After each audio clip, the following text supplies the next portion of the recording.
Hello दोस्तों, कैसे हो आप लोग। आज इस वीडियो में हम लोग जानेंगे कि पेटीएम ऐप से, जो पेटीएम ऐप आप लोग यूज करते हो, उस पेटीएम ऐप से हम लोग 5 लाख रुपए तक का लोन आसानी से कैसे कुछ मिनटों में ले सकते हैं। जैसे आप लोग पेटीएम ऐप जो आपके मोबाइल में इंस्टॉल है उस पर क्लिक करेंगे और उसके बाद पर्सनल लोन टैब पे जाके क्लिक करेंगे तो आपके सामने 3 नाम आएगा। पहला हीरो फिनकॉर्प लिमिटेड, दूसरा आदित्य बिरला फाइनेंस लिमिटेड और तीसरा टाटा कैपिटल लिमिटेड। अब आप सोचेंगे कि आप तो पेटीएम से पर्सनल लोन अप्लाई कर रहे थे, यहां पे ये तीनों नाम कैसे आ गया।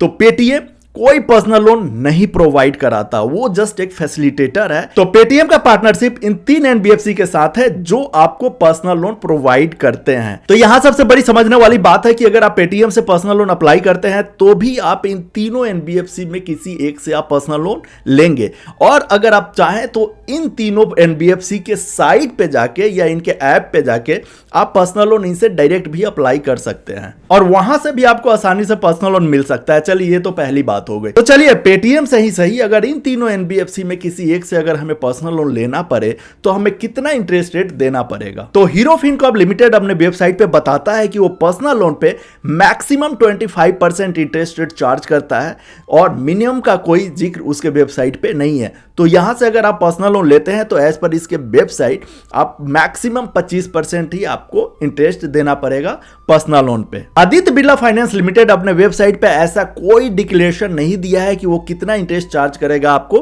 पर्सनल लोन देते समय। तो अगर यहां से आप पर्सनल लोन अप्लाई करते हैं तो पहले इसके जो भी टर्म्स एंड कंडीशंस है, इसके जो भी आपके पास एग्रीमेंट आते हैं, सैंक्शन आते हैं, तो उसको पहले ध्यान से पढ़े, अपने इंटरेस्ट रेट देखे तभी एक्सेप्ट करें अगर यहां से आप पर्सनल लोन लेना चाहते हैं तो, क्योंकि इंटरेस्ट रेट के बारे में कोई खुलासा नहीं किया है आदित्य बिरला लिमिटेड अपने वेबसाइट पे। टाटा कैपिटल लिमिटेड अपने वेबसाइट पे बताता है कि वो 10.99% से लेके 35% तक का इंटरेस्ट रेट चार्ज करता है पर्सनल लोन पे। वो डिपेंड करता है कि लोन लेने वाले का सिबिल स्कोर कैसा है, क्रेडिट वर्दीनेस कैसा है। अगर ये सारा कुछ अच्छा है तो उसको 10.99% का भी इंटरेस्ट मिल सकता है, जो कि बहुत रेयर होता है किसी को मिलता है। दूसरी बात, मेरा एडवाइस होगा कि अगर आपको पर्सनल लोन चाहिए तो आप डायरेक्ट बैंक में जाए, जैसे पीएनबी, एसबीआई, आईसीआईसी, एचडीएफसी, ऐसे बैंकों में जाए और वहां से आप पर्सनल लोन अवेल करें, क्योंकि एनबीएफसी से अगर आप पर्सनल लोन लेते हैं तो आपको काफी महंगा पड़ता है। दूसरा, अगर आपका 1-2 इंस्टॉलमेंट डिफॉल्ट होता है तो ये लोग काफी ज्यादा आपको हैरेस करते हैं, बहुत ज्यादा आपके पास कॉल्स आते हैं,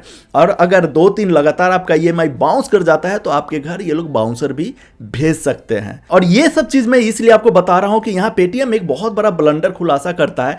ये बोलता है कि हमारे ऐप से अगर आप लोन अप्लाई करते हैं तो आप विदाउट इनकम प्रूफ भी यहां से आप पर्सनल लोन ले सकते हैं। आप समझ सकते हैं कि अगर आपको without income proof personal loan दिया जा रहा है तो क्यों दिया जा रहा है। साथ ही पेटीएम अपने वेबसाइट पे बताता है कि अगर यहां से आप पर्सनल लोन लेते हैं तो यहां पे प्री पेमेंट अलाउड नहीं है। यानी अगर आप मानिए कि पर्सनल लोन ले लेते हैं 5 सालों के लिए और 1 साल 2 साल बाद आपके पास पैसे आ जाते हैं तो आप सोचते हैं कि मैं पैसा पे करके ये लोन को क्लोज कर दूं, तो ये ऑप्शन अभी अवेलेबल नहीं है, प्री पेमेंट अलाउड नहीं होगा। ये पेटीएम अपने वेबसाइट पे क्लेम करता है। पेटीएम ये भी बोलता है कि अगर हमारे ऐप से आप पर्सनल लोन अप्लाई करते हो तो आप completely paperless digitally personal loan apply कर सकते हो और आसानी से यहां से पर्सनल लोन मिल सकता है। और यही अगर इन तीनों एनबीएफसी के ऐप पे जाके आप पर्सनल लोन अप्लाई करते हो तो वो भी डिजिटली ही होता है। तो ऐसा कोई पेटीएम यहां पे कोई बड़ा कारनामा नहीं कर रहा। तो ये वीडियो आपको कैसा लगा नीचे कमेंट बॉक्स में जरूर बताएं, और ऐसा ही वीडियो के लिए हमारे चैनल को सब्सक्राइब कर ले और वीडियो को लाइक करना ना भूले। मिलते हैं अगले वीडियो में, तब तक के लिए बाय।